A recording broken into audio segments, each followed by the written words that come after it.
శ్రీ మాత్రే నమః. లలితమ్మ భక్తులందరికీ నమస్కారం. లలితా సహస్రనామాలు అర్థాన్ని మనము ఒక్కొక్క శ్లోకం అర్థాన్ని ఒక్కొక్క వీడియోలో కూలంకుషంగా నేను చెప్తున్నాను. అయితే ఇప్పుడు మనం 3వ శ్లోకం చదివి దాని తాలూకా అర్థాన్ని చెప్పుకుందాం.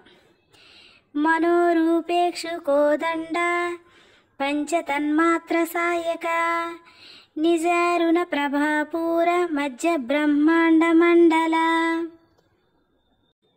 మనోరూపేక్షు కోదండ అంటే మనస్సే చెరుకు గడగా కలిగిన విల్లును ధరించి ఉన్నది అని అర్థం.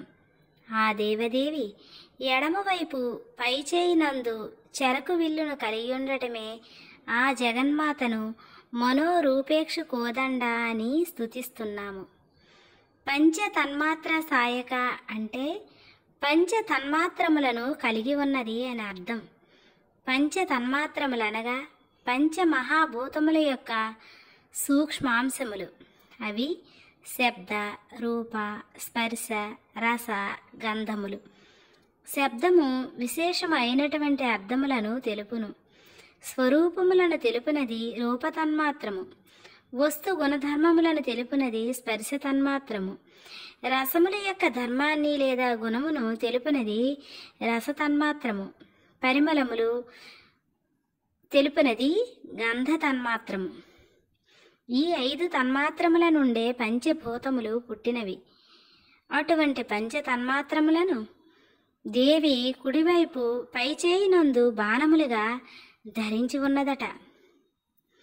నిజారుణ ప్రభాపూర మధ్య బ్రహ్మాండ మండల అనగా తన యొక్క ఎర్రని కాంతులయందు మునుగుచున్నటువంటి బ్రహ్మాండ మండలమును కలిగి ఉన్నట్టిది.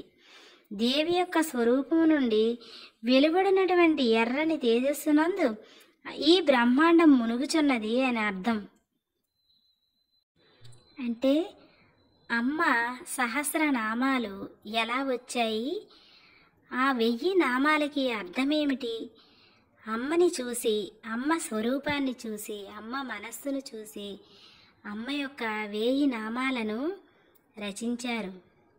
ఇందులో 3వ నామంలో ఈ విధంగా అమ్మను వర్ణిస్తున్నారు. ఈ విధంగా అమ్మను వర్ణిస్తుంటే అమ్మ తన్మయత్వంతో మన ఇంటిలో నడయాడుతుంది. ఏ అమ్మైనా అమ్మా అని పిలిస్తేనే కరిగిపోతుంది. అలాంటిది జగన్మాతను మనం ఈ విధంగా వర్ణనలు చేసి వర్ణిస్తుంటే ఆ అమ్మ మనల్ని కరుణించకుండా ఎలా ఉంటుంది? మన ఇంట్లోనే మనతోనే తిరుగాడుతుంది అమ్మ. ఇటువంటి అమ్మను తన్మయపూర్వకంగా మీరు కూడా సహస్రనామాలలో చదవండి. చదవడానికి అవకాశం లేని వాళ్ళు కనీసం యూట్యూబ్ పెట్టుకొని వినండి.